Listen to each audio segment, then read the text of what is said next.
Hello friends, welcome back to my channel let's fashion secret में। तो आज हम कुर्ती कटिंग करने वाले हैं। तो उसके लिए सबसे पहले हम फ्रंट पार्ट की कटिंग कर लेंगे, यानी अपर पार्ट की।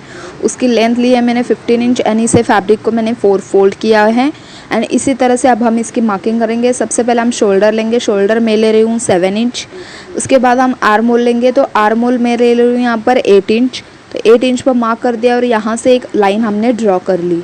उसके बाद हम यहाँ पर चेस्ट का 1/4 लेंगे। चेस्ट हमारी 34 है, उसका 1/4 हो गया 8.5 इंच। एंड प्लस इसमें हम जो है वो 1.5 इंच का मार्जिन ऐड करके इस तरह से एक लाइन ड्रॉ कर लेंगे।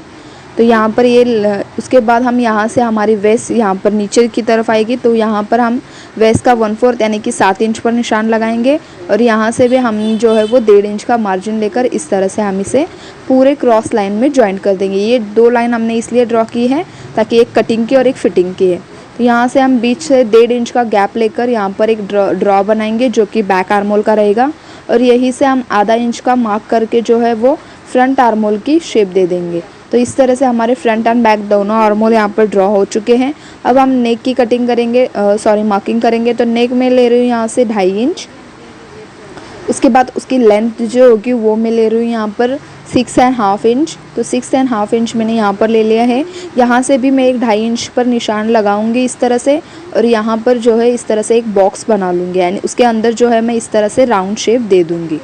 उसके बाद हम यहाँ से 1/2 इंच का मार्जिन लेकर शोल्डर का जो तिरछापन होता है उसकी हम यहाँ पर मार्किंग करेंगे। और यहाँ से पूरे neck and back arm hole के हम यहाँ पर कटिंग कर लेंगे। तो इस तरह से हमने ये कट कर लिया है। अब हम इसमें से एक पार्ट जो है वो अलग कर देंगे, यानी कि हमारा जो बैक का पार्ट रहेगा वो हमने अलग कर दिया। अब हम फ्रंट का आर्म होल यहाँ पर कट कर लेंगे। तो ये फ्रंट का आर्म होल अभी हमने कट नहीं किया था, तो सबसे पहले हम ये कट कर लेंगे। और ये दोनों पार्ट के लाइनिंग का फैब्रिक भी हम सेम तरह से कट कर लेंगे। उसके बाद हम स्लीव्स की कटिंग कर लेंगे। तो स्लीव्स के लिए मैंने ये लेंथ वाइज फैब्रिक लिया है।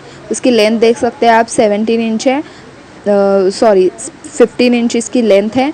प्लस हम इस साइड में जो है वो 8.5 इंच लेंगे, यानी कि चेस्ट का 1/4 लेंगे। और यहाँ पर हम 1.5 इंच का मार्जिन ऐड कर देंगे। इस साइड हमें हैंड की गोलाई जितनी भी आती है, तो हमारे हैंड की गोलाई आती है 5 इंच। एंड प्लस हम इसमें भी जो है वो 1.5 इंच का मार्जिन ऐड कर देंगे। और यहाँ पर एक स्ट्रेट लाइन बना लेंगे। और ये वाला क्रॉस पॉइंट जो है हम यहाँ पर लाकर ज्वाइंट कर देंगे। उसके बाद इस वाले कॉर्नर से हमें जो है वो 2.5 इंच नीचे मार्क कर देना है। और यहाँ से भी 2 इंच नीचे इस तरह से मार्क करके हमें यहाँ पर जो स्लीव्स का कर्व शेप होता है वो हमें यहाँ पर दे देना है इस तरह से। तो फैब्रिक जो है वो साड़ी का है, इसलिए ये बार बार फिसल रहा है, बट इसी तरह से आपको कटिंग कर लेना है। उसके बाद ये हमारी स्लीव्स की कटिंग भी हो चुकी है। अब हम नीचे के पार्ट की कटिंग करेंगे। तो ये मैंने 2 मीटर फैब्रिक लिया है नीचे का पल्ला कट करने के लिए। इसे मैंने क्रॉस फोल्ड करके इस तरह से रख दिया है क्रॉस फोल्ड में। तो इस साइड हम हमारे वेस्ट का 1/4 साइज़ लेंगे। तो यहाँ पर मैं निशान लगा रही हूँ 7 इंच पर। तो इस तरह से हम यहाँ से 7 इंच पर निशान लगाकर इस तरह से एक लाइन यहाँ पर ड्रॉ कर लेंगे। उसके बाद नीचे की तक हमें जितनी हमारी लेंथ चाहिए उतनी हमें यहाँ पर लेंथ लेनी है। तो टोटल लेंथ हमारी जो है वो 50 इंचेस है। उसमें से हमने 15 इंच का ऊपर का पल्ला जो है वो कट कर लिया। अब हम यहाँ से 36 इंच पर हम जो है वो यहाँ से अब हम इसकी मार्किंग करेंगे। तो यहाँ से लेकर देखिए यहाँ पर आ रहा है 36 इंच। तो यहाँ से हम 36 इंच पर पूरे इस वाले कॉर्नर से लेकर उस वाले कॉर्नर तक 36 इंचेस पर निशान लगाते हुए पूरे राउंड में हमें इसी तरह से 36 इंच का जो राउंड है हमें इस तरह से कंप्लीट कर लेना है। तो यहाँ पर देखिए इसी तरह से ये साड़ी का फैब्रिक है तो बार बार इधर उधर हो रहा है, बट अगर कोई और भी फैब्रिक होगा तो ये अच्छे से मार्किंग हो जाएगा। तो इसी तरह से हमें उस वाले कॉर्नर तक जो है इस तरह से ये फैब्रिक लेकर उस वाले कॉर्नर तक हमें इसी तरह से मार्किंग करके इसकी जो है वो प्रॉपर कटिंग कर लेनी है। बट इस वाले साइड में हमारा थोड़ा सा फैब्रिक जो है वो कम पड़ रहा है, यानी कि सिर्फ हमें यहाँ पर 2 इंच का फैब्रिक कम पड़ रहा है उस वाले कॉर्नर पर। तो अब हमें यहाँ पर क्या करना है, 2 इंच का फैब्रिक हमें कट कर लेना है। तो वो हम यहाँ पर ज्वाइंट कर देंगे। बट मैं आपको दिखाने के लिए इस तरह से यहाँ पर ये राउंड शेप बना रही हूँ। तो इतना फैब्रिक हम बाद में ज्वाइंट कर लेंगे। तो इस तरह से हमने ये राउंड शेप जो है वो बना लिया है। तो देख सकते हैं आप लोग ये जैसा हमने मार्किंग किया है इस मार्किंग पर अब हम इसकी कटिंग कर लेंगे। तो इस तरह से हमने ये नीचे का पल्ला जो है वो कट कर लिया है, पूरा घेर हमने कट कर लिया है। ये 2.5 मीटर का घेर जो है वो हमारा बनकर रेडी हो चुका है। अब हम अपर पार्ट की स्टिचिंग करेंगे। तो सबसे पहले हम मेन फैब्रिक को इस तरह से रखेंगे, उसके ऊपर हम लाइनिंग का फैब्रिक रखेंगे इस तरह से और नेक के ऊपर एक स्टिच लगा देंगे। उसके बाद इस फैब्रिक को हम रॉन्ग साइड को टर्न करके जो हमारे खुले हुए साइड के स्टिचेस है यानी कि शोल्डर, आर्म होल और हमारा बॉडी शेप, इसे भी हम जो है वो क्लोज कर देंगे यहाँ पर एक स्टिच लगाकर।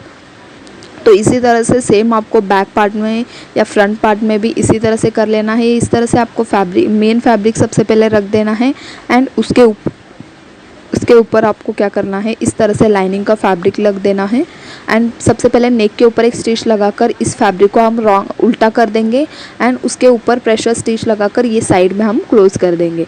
तो देखिए इस तरह से ये हमारा फ्रंट एंड बैक दोनों पार्ट जो है वो रेडी हो चुके हैं। अब हम ये दोनों पार्ट एक के ऊपर एक सीधी साइड को इसी तरह से रख देंगे एंड यहाँ पर जो है वो शोल्डर्स अटैच कर लेंगे। तो सबसे पहले हमने शोल्डर्स यहाँ पर अटैच कर लिया है, अटैच कर देंगे यहाँ पर एक स्टिच लगाकर। तो देखिए हमने यहाँ पर इस तरह से स्टिच लगाकर शोल्डर्स अटैच कर लिया। अब हम स्लीव्स का अटैच करेंगे। तो इसी तरह से हमें स्लीव्स को सेंटर से फोल्ड करके पूरे राउंड में हमें इस तरह से स्टिच लगाकर स्लीव्स को इस तरह से अटैच कर लेना है। तो दोनों तरफ हम स्लीव्स को इसी तरह से लगाकर इसकी प्रॉपर जो है इस तरह से टर्न करके यहाँ पर प्रॉपर इसकी फिटिंग कर देंगे। तो यहाँ पर देखिए इसकी हमने फिटिंग कर दी है। अब हम नीचे का कट कर लेंगे। तो नीचे की तरफ हमने जितना यहाँ पर ले लिया है, तो देखिए यहाँ पर हमारा 2 इंच का फैब्रिक जो है वो कम पड़ रहा था, तो इसलिए मैंने यहाँ पर 2 इंच की एक स्ट्रिप, राउंड स्ट्रिप जो होती है इस तरह से कट कर लिए हैं। अब हमें यहाँ पर लेकर इस स्टिच को यहाँ से लेकर यहाँ तक एक स्टिच लगाकर इसे जो है वो हम अटैच कर लेंगे इस तरह से। ये प्रॉपर फिर जो है इस तरह से ये प्रॉपर राउंड जो है वो आ जाएगा। तो सेम आपको इसी तरह से दूसरे पार्ट में भी कर लेना है। तो यहाँ पर देखिए इस तरह से मैंने इसे अटैच कर लिया है। अब हम इसको नीचे जितना हमारा नीचे का फैब्रिक जितना है उतना हम इसे ऊपर की तरफ से इसी तरह से कट कर लेंगे, यानी कि दोनों साइड हमारा बराबर आना चाहिए। इस तरह से हमने पूरा राउंड शेप में जो है इसे फैब्रिक 2 इंच का फैब्रिक लगाकर अटैच कर लिया। तो इसी तरह से आपको इसका लाइनिंग का फैब्रिक जो रहेगा वो भी आपको इसी तरह से अटैच करना है। नीचे की तरफ आप ओवरलक करवा सकते हैं या डबल फोल्ड करके इसकी स्टिचिंग कर सकते हैं। उसके बाद आपको क्या करना है, मेन फैब्रिक मतलब हमारे 2 फैब्रिक यहाँ पर निकल आए हैं, एक फ्रंट का पार्ट एंड एक बैक का पार्ट। तो दोनों पार्ट में हमने इसी तरह से जॉइंट लगाकर जो है वो देखिए इस तरह से कर लिया है।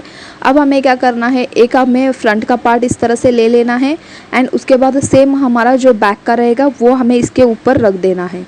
तो कैमरा शॉर्ट होने की वजह से आपको पूरा दिखाई नहीं दे रहा होगा, बट मैं आपको क्लियरली एक्सप्लेन करती हूँ। तो दोनों साइड से हमें इस तरह से क्लोज कर देना है, दोनों हमें साइड से स्टिच लगा देना है। यहाँ पर देख सकते हैं आप लोग।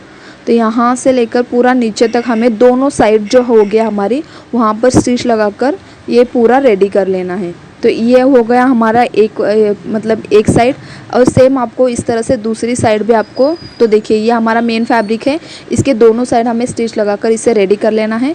तो देखिए हमने इसे रेडी कर लिया और लाइनिंग के कपड़े के साथ इसे जॉइंट भी कर लिया। तो इस तरह से ये हमारा घेर जो है वो नीचे का बनकर रेडी हो चुका है। तो इसे अब हम रॉन्ग साइड को टर्न कर लेंगे, क्योंकि हम जो है वो मेन फैब्रिक इसके साथ यानी कि टॉप का फैब्रिक इसके साथ अटैच करने वाले हैं। तो इस तरह से हमने इसे रॉन्ग साइड को टर्न कर दिया, यानी कि ये फैब्रिक हमने उल्टा रख दिया नीचे वाला, और ऊपर वाला फैब्रिक हमें सीधी तरफ से इसके अंदर डाल देना है इस तरह से। और दोनों वेस्ट साइज यानी कि कमर की दोनों साइड हमें इस तरह से पकड़कर दोनों साइड हमें पूरे राउंड में इसके स्टिच लगा देना है। तो देखिए इस तरह से पकड़ना है और तो 1/2 इंच के मार्जिन से पूरा राउंड में स्टिच लगा देना है। फिर ये कुर्ती जो है वो गाउन बनकर जो बिल्कुल है रेडी हो जाएगा। इसका फाइनल लुक जो है वो मैं आपको दिखा देती हूँ।